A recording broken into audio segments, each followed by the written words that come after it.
Mga kababayan, ano, magkaalaman na talaga hanggang saan ba talaga yung yabang mo, General Torre.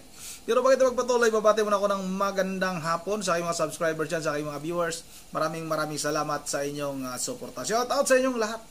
Yun ang tuloy na tayo kagad sa ating pag-uusapan. At sa video na ito, pag-uusapan natin yung maging laban ni Vice Mayor Basti Duterte at nitong si General Torre, mga kababayan. Excited na ha, yung ating mga kababayan. Inaabangan na kung halimbawa matuloy itong laban na ito.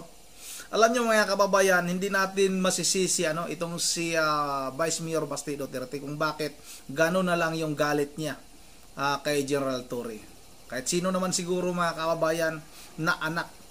Kung halimbawa makita mo yung ama na para bang talagang inaapi ng isang tao. Katulad ng ginawa ni General Torre, mga kababayan, talagang inaapi niya itong si dating Pangulong Duterte. Hindi na nga niya, mga kababayan, nire-respeto nung inaresto o kinidnap itong si dating Pangulong Duterte, mga kababayan, at pinadala doon sa dahig. Marami namang video at yun na nga mga kababayan, kaya itong si Vice Mayor Basti Duterte hinamon ng suntukan itong si General Torre. Sige, suntukan na lang tayo. Ngayon naman, tinanggap naman itong si General Torre. Baka siguro mga kababayan, nahiya. At yun na nga, tinanggap yung hamon. At ayun kay General Torre, sige, suntukan tayo. Pero gawin nating isang boxing match. O maganda ito, boxing match mga kababayan.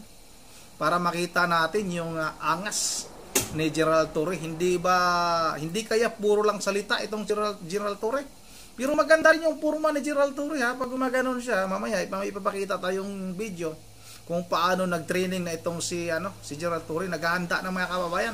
At itong si Basti rin, magkaling din. Suntukan talaga. Pwede bang sumali dyan? Yun nga mga kababayan, magkaalaman na talaga. Kung hindi lang ba puro salita itong si General Torre. Mayroon din mga nagsasabi na baka liamado itong si General Torre kasi nga isang pulis itong mga kababayan, at alam naman natin kung gaano din kahirap yung training para maging isang pulis ka. Pero naman itong si Basti Duterte, napakadaming tattoo nito mga kababayan ha, at nakikita naman natin yung purmahan ni Basti na para talagang magaling din sumuntok mga kababayan. Pero malalaman natin kung halimbawa matuloy talaga itong laban nito, magkakaalaman talaga kung sino yung susuko mga kababayan, yun ang matatalo. Sino kaya yung mas mataas yung hangin mga kababayan? Siguro sa lakas, sa palagay ko talo si General Torre. Hindi naman siguro mananalo si General Torre dahil nga medyo matanda na ito General Torre. Kung pag-usapan natin yung lakas mga kababayan, baka iwan ko lang baka ma-hemorrhage itong si General Torre. Wag naman sana. O ito na, wag na natin ito patagalin. Panoorin natin itong hamon, kung paano nag-umpisa itong inaabangan natin. Itong napakagandang laban mga kababayan. Itong laban niya sa pagitan ni General Torre at ni Vice Mayor Basti Duterte. Ito na, sabay-sabay natin itong panoorin. Sa ibang balita, PNP Chief Nicolas Torre III kumasa umano sa hamong suntukan ni Davao City Acting Mayor Basti Duterte. Balitang kumpirmado sigurado mula Campo Crame, hatid ni Radyo Patrol Marlene Padiernos. Marlene. Lee, nothing personal. Yan ang tuwirang sinabi ni PNP Chief Police General Nicolas Torre III kasunod ng anunsyong tinatanggap niya ang hamon ni Davao City Acting Mayor Basti Duterte. Pero ayon kay Torre, nakasa siya sa hamong suntukan laban sa nakabatang Duterte sa pamagitan ng isang charity boxing match na layong makakalap ng pondo para sa mga sinalanta ng bagyong Krising at Habagat. Bandang alas 9 ng umaga sa darating na linggo, iminungkahin ni Torre na isagawa ang laban sa Araneta Coliseum sa loob ng 12 rounds. This coming Sunday sa Araneta, 12 rounds. Pwede. Well, I was informed at nakita ko rin sa social media na 12 rounds daw mga kababayan ha. Grabe talaga yung yabang nitong si General Torre mga kababayan. O kayo, sa tingin ninyo, kaya ni General Torre ng 12 rounds? Ganyan katanda mga kababayan, kakayanin kaya yung 12 rounds? Isang round pa nga lang eh. Grabe, nakakapagod na yun. Medyo nasubukan na rin natin umakyat dyan eh. Isang round pa nga lang mga kababayan, wala na, hingal na. Hinahanap ko na yung corner kung saan. Hindi ko na alam kung saan banda yung corner. Tapos, 12 rounds, wala kang sapat na training. Kaagad-agad, maglalaban kayo. Ilang araw ba yung training mo? Nakikita nyo ba mga kababayan yung mga boxingir? Kung ilang buwan yan? Nag-training bago sasabak sa laban. Tapos itong sinasabi ni Gerald Torre, sige 12 rounds. Gaganapin ngayong linggo sa Araneta Coliseum. Naku po, talagang lumalabas talaga yung yabang nitong si Gerald Torre mga kababayan. Kaya hindi hindi maiiwasan na yung ating mga kababayan ay talagang nagagalit sa general na ito. Kahit nga siguro mga kababayan si Baste, medyo bata pa yan eh. Hindi rin kakayanin yung 12 rounds. Malabo yun. Paano mangyayari yung 12 rounds na sinasabi ni Gerald Torre? Yabang lang yan mga kababayan. Baka pagdating ng araw pagdating ng araw ng hamunan ninyo, baka sabihin mo Gerald Torre na hindi ka na muna lalaban kasi yung arthritis mo inatake ka ng arthritis. Baka ganun yung palusot mo. Malabo yan mga kababayan. Kung halimbawa gagawin nga ang 12 rounds yung maging laban nila Gerald Torre at ni Vice Mayor Baste Duterte mga kababayan. Patuloy natin ito. Naghamon siya ng suntukan. And well, sa atin naman, whether he's serious or not, sa atin, let's just put this on a better use. Kung yan ang gusto niya, madaling pagbigyan yan, boxing na lang para madaling iset up. At gawin natin this coming Sunday, 9 o'clock. I'll be there in Araneta. I'll ask Araneta to set up a boxing ring. Hopefully, they will oblige. Kung wala naman, di maghanap tayo ng kung saan gym ang gusto niya. Samantala, bukas naman isisimulan na ni PNP Chief Torre na mag-alok o mag-workout sa PNP Gym bilang paghanda sakaling matuloy ang naturang boxing. Yan ang balitang kumpirmado, sigurado. Ito ang Radyo Patrol, Marlene Padiernos, DZMM. Yun ang mga kababayan, siguro kung matuloy ito, napakagandang laban ito.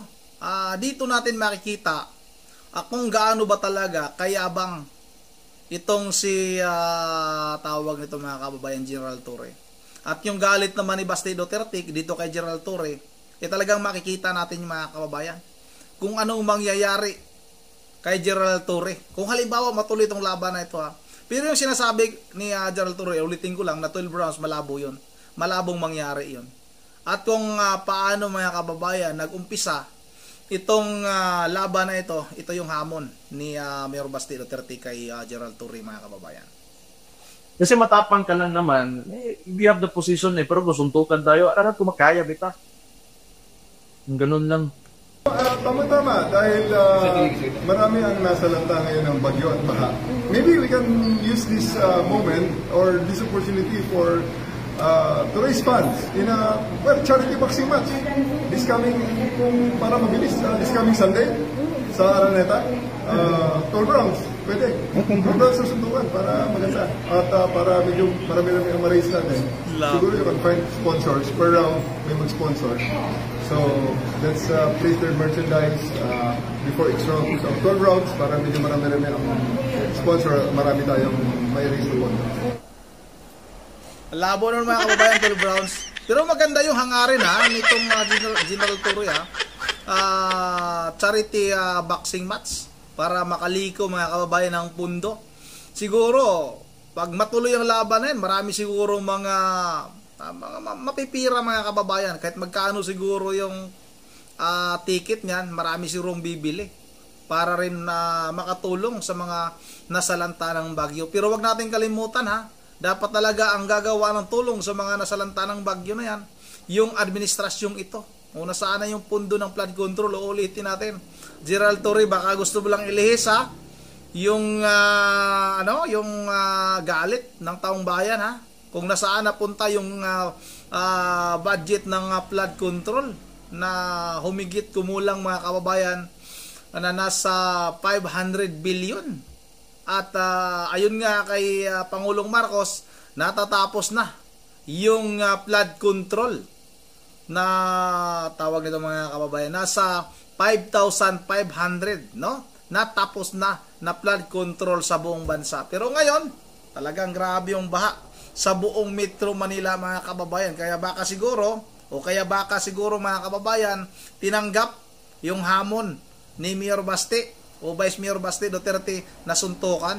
At ayun nga kay Gerald Torres, sige, tanggapin ko yan, pero sa taas tayo ng ring maglalaban, boxing, para makalikom ng pundo mga kababayan. Baka nililihis mo lang yung yung atensyon ng taong bayan Gerald Torres, alam mo na, napagaling mo. Magaling ka gumawa ng strategy. Yun ang dito lang muna at bago tayo magtatapos ay mag-shoutout lang muna tayo. 4 na pala Shoutout tayo kay Ma'am Berje Veralios ng Pulilan, Bulacan, sa kanya mga apo, si Coco, si Dion at saka si Yori. Shoutout na rin kay Ma'am Joyce ng Japan. Shoutout kay Ernesto Garcia. Shoutout kay Rodanti Buniag. Shoutout na rin kay Limuel. Shoutout kay Joel Cassia.